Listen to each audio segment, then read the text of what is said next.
ututukidde ku kkooti y'amagye Makindye ku ssaawa nga 2 ez'okumakya ng'abantu batandise dda okutuuka okubaawo nga bajulize nga kkooti netuula okuddamu okuwulira omusango gw'obuvunaanibwa Dr. Kanokiza Besigye ne munne Obed Lutale. Ebyokwerinda bibadde binywezeddwa era nga abasirikale okuli abapoliisi ko n'abamagye babadde basaasaanya wabweru ne mu luggya lwa kkooti eno. Wabweru waliwo abalabiddwako nga bakwatiddwa poliisi ng'obwedda buli akwatibwa ateekebwa ku kamotoka ka poliisi aka buli Wendi Nkusiba akabadde kali obulindaala. Okuyingira kkooti nakwo kubadde kwa nkalu nga ne bannamawulire kw'ossa ne bannamateeka babadde balina okusooka okwennyonnyolako ennyo okubakkiriza okuyingira ekiwalizaamu ku bannamateeka okuwanyisiganya ebisongovu n'abakuumaddembe babadde ku mulyango gwa kkooti.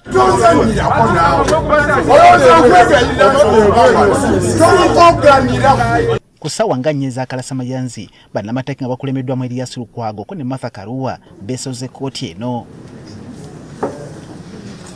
Ng'embeera eringedda mu nteeko nate Kalumanywera abaluseewo munnamateeka Aaron Kiza bayambalidde abasirikale babadde bagezaako okumulemesa okutuula ku kifo eky'okumwanjo bannamateeka banne babadde batudde.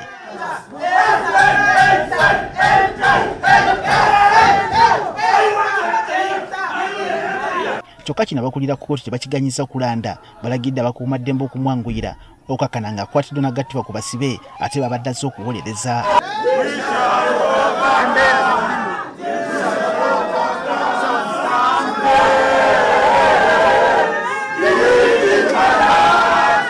Embeera eno ewaliza ssentebe wa kkooti n'okusooka okugiwummuzaamu okumala eddakiika 30 ono eryokeddamu era okuwulira omusango n'okutojjera. Wano munnamateeka Martha Karua abuulidde ssentebe wa kkooti n'okunyigiza okwo bayitamu nga bannamateeka mikono gya bannamagye nga kw'ogasse n'okusaba munnamateeka munnaabwe Kiza ayimbule bunnambiro. Aaron Kiza should not have been stopped from coming in. I myself was stopped from coming in and other lawyers on the 10th.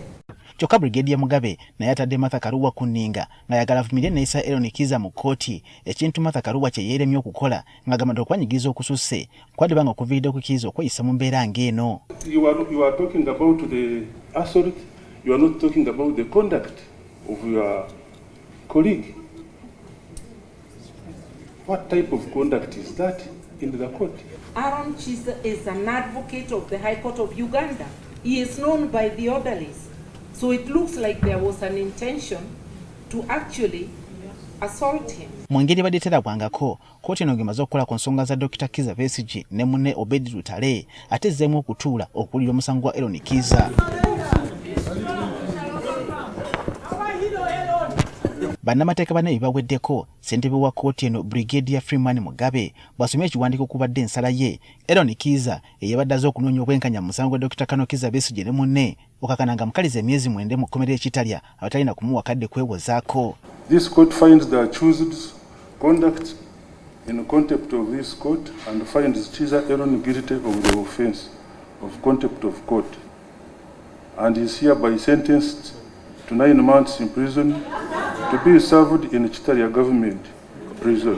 Ensala ya kkooti eno erabise ng'ennyogoza nnyo bannamateeka banne ne bawera nga batagenda kwetuulako bakulwana okukuuka ejjembe okutuusa nga munnaabwe ayimbuddwa. Ffe bapuliida eddoboozi ly'okozesa ne gye likoma tekibeera mu musango nti wayogedde nnyo mu kkooti nti waleekaanye mu kkooti tekiri part of contempt. Bakoze kye bayise okureepinga ssemateeka bagidifayirinze article ya 28 erimu gye bayita right to fair hearing. Bagamba nti kakoye kusaba buyambi okuva mu bibiina ebirwanira eddembe ly'obuntu obweru w'eggwanga baakukikola okakasa nga munnaabwe ayimbuddwa.